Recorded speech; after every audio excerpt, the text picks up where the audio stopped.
It was just another ordinary night, or so it seemed. In the heart of New York City, where the skyline never truly sleeps, Rachel was winding down. Her apartment, a small sanctuary against the city's constant hum, was bathed in the soft glow of her laptop screen. The clock on her nightstand ticked methodically, each second a quiet drumbeat marking the slow march toward midnight. 11:58 p.m. Her phone lay charging, a silent black rectangle on the table. Outside, the distant wail of a siren was a familiar lullaby.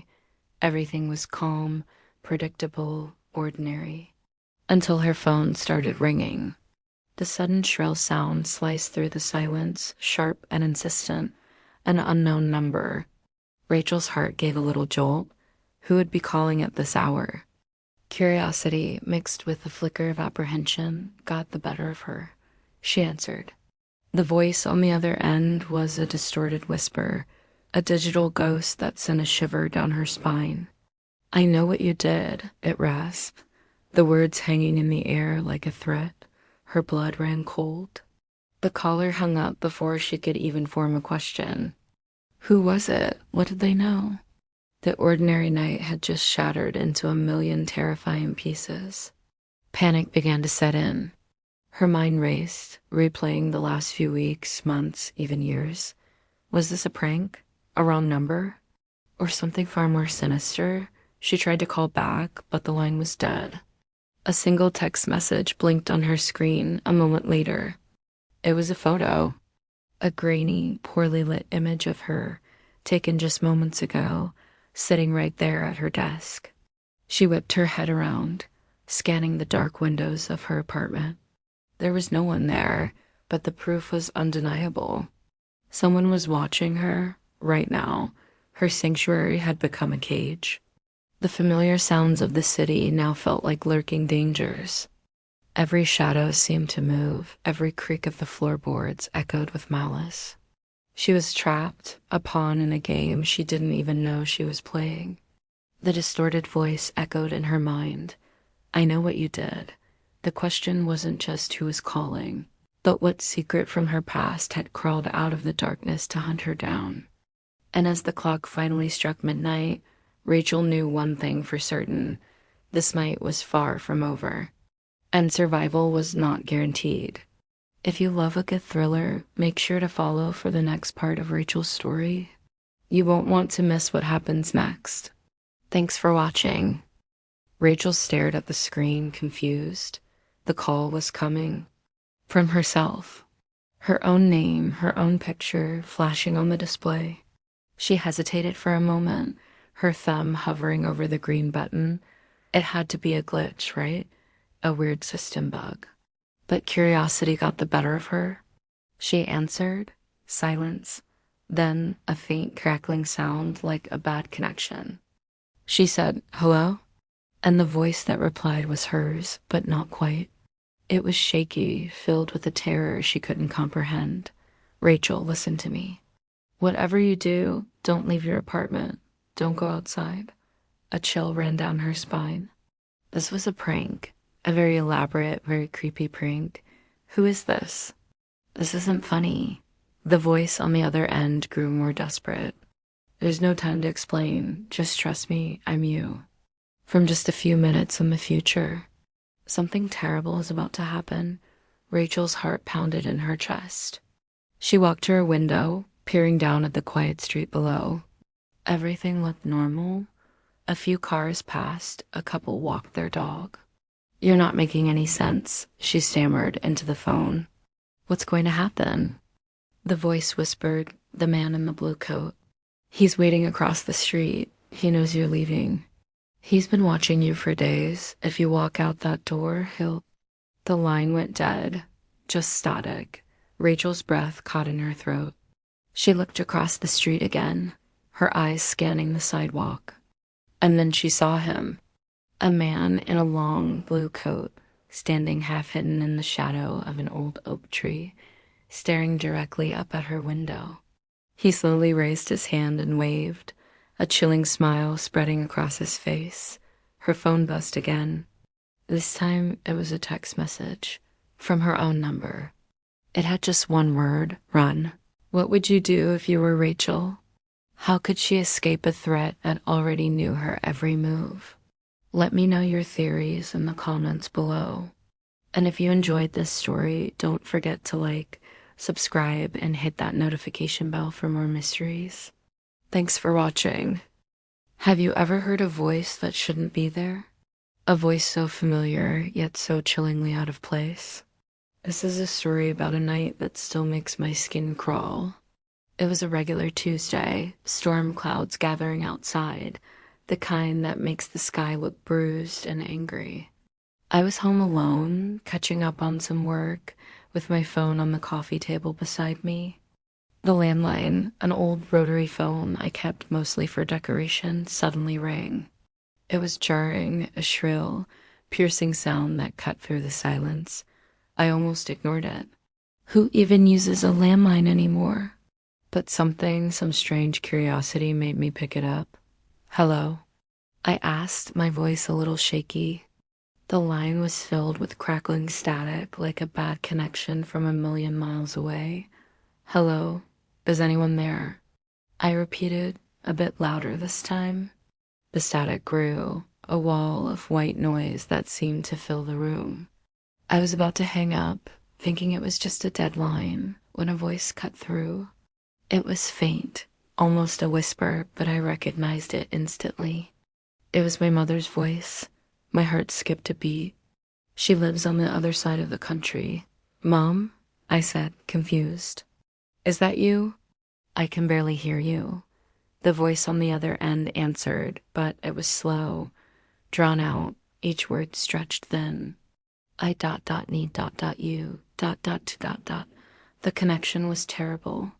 Mom, what is it? What's wrong? I yelled into the receiver, pressing it hard against my ear. The static roared back. Then, just as I was about to give up, the static died down for a split second, and another voice came through. This voice was clear, crisp, and terrifyingly close.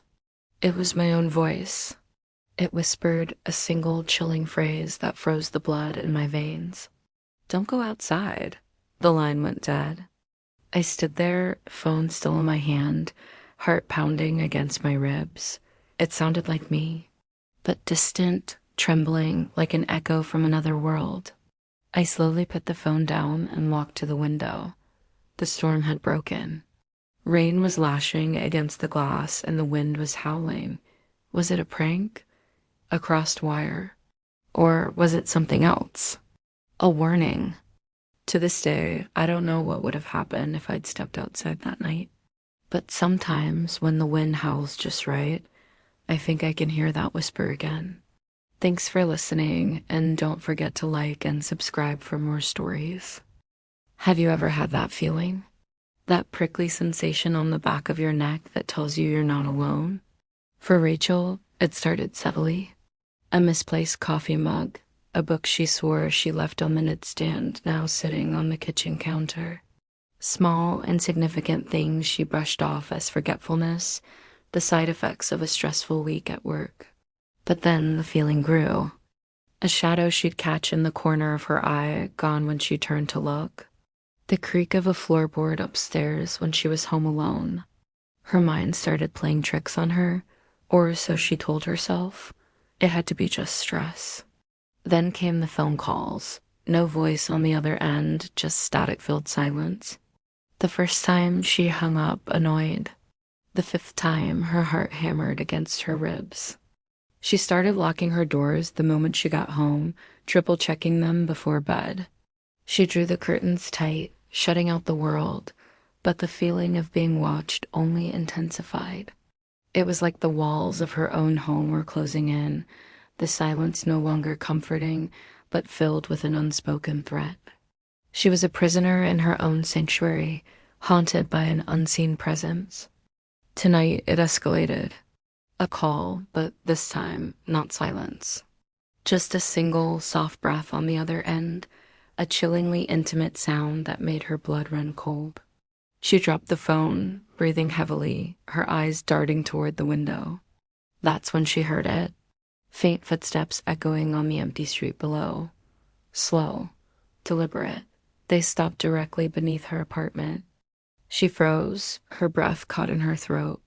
She felt someone was out there, watching, waiting, and she knew with a certainty that terrified her to her very core that this was no longer just in her head. The game was over and the real nightmare was just beginning. Stay tuned to see what happens next, and don't forget to subscribe for more chilling stories. The city was a labyrinth of glass and steel, a place where a million stories unfolded every second. But tonight, we're focused on just one, Rachel's. In her small apartment on the 7th floor, the world outside might as well have been a galaxy away. She had locked her door, slid the deadbolt into place, and wedged a chair under the handle, just like in the movies. But this wasn't a movie.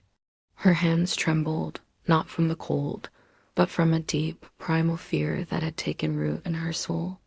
Outside, the streetlights cast long, dancing shadows that played tricks on the eyes. A car would pass, its headlights sweeping across her window, momentarily painting the wall with a ghostly white light before plunging her back into darkness. Each time, her heart would leap into her throat. Was that a person? Or just a trick of the light? A branch swaying in the wind? She sat on the floor, her back pressed against the wall, knees pulled up to her chest, trying to make herself as small as possible. Then she heard it. A sound so faint she almost convinced herself she'd imagined it. A soft knock. Just once. It wasn't the confident rap of a friend or the rhythmic tap of a delivery person. It was hesitant, almost questioning tap, and then silence. The kind of silence that's louder than any noise, thick with unspoken threats. The city hummed its usual tune sirens in the distance, the low rumble of the subway, but in her apartment, the silence was a living, breathing entity. For hours, she didn't move. The city slept, but danger didn't. She strained her ears, listening for another sign, another footstep, another knock. Nothing. The shadows outside continued their silent ballet. Was the danger gone, or was it just waiting? Patience is a virtue, but in the hands of a predator, it's a weapon. And as the first light of dawn threatened to break the horizon, Rachel knew this was far from over. The night was ending, but her nightmare had just begun. What was waiting for Rachel on the other side of that door, and why was it hunting her? The answers are more terrifying than you can imagine. If you want to know what happens next, make sure you're subscribed and have your notifications on. The next chapter is coming soon, and you won't want to miss it. Stay safe out there. The night was quiet, almost too quiet. Rachel had just settled in, the hum of the city a distant lullaby, when a sudden frantic knocking shattered the peace. It wasn't the friendly rap of a neighbor. This was urgent, aggressive. Her heart leaped into her throat. Peeking through the peephole, she saw nothing but the empty, dimly lit hallway. The knocking stopped as abruptly as it began, leaving an even more unsettling silence in its wake. She held her breath, listening, every nerve on high alert. Minutes felt like hours. Was it just a prank, or something worse? Shaken, but trying to rationalize her fear, she decided to call the police. It was better to be safe than sorry, she told herself. When the officers arrived, their calm, professional demeanor was a small comfort, but that comfort quickly evaporated. They began their search, and what they found sent a fresh wave of terror through her. Just outside her front door, pressed into the soft dirt of the flower bed, were footprints. Large, deep impressions left by a man's heavy boots. They weren't hers. They weren't from anyone she knew. The officers followed the trail, their flashlights cutting through the darkness. The prints led them away from her door, down the side of the building, and into the narrow, shadowy alley behind it. And there, tucked behind a dumpster, was a crumpled, dark man's jacket. It was still slightly damp, as if it had been worn through a recent drizzle. A search of the jacket's pockets revealed nothing, no ID, no clues to its owner. The officers exchanged a look that needed no words. Someone had been there hiding just a few feet from where she slept.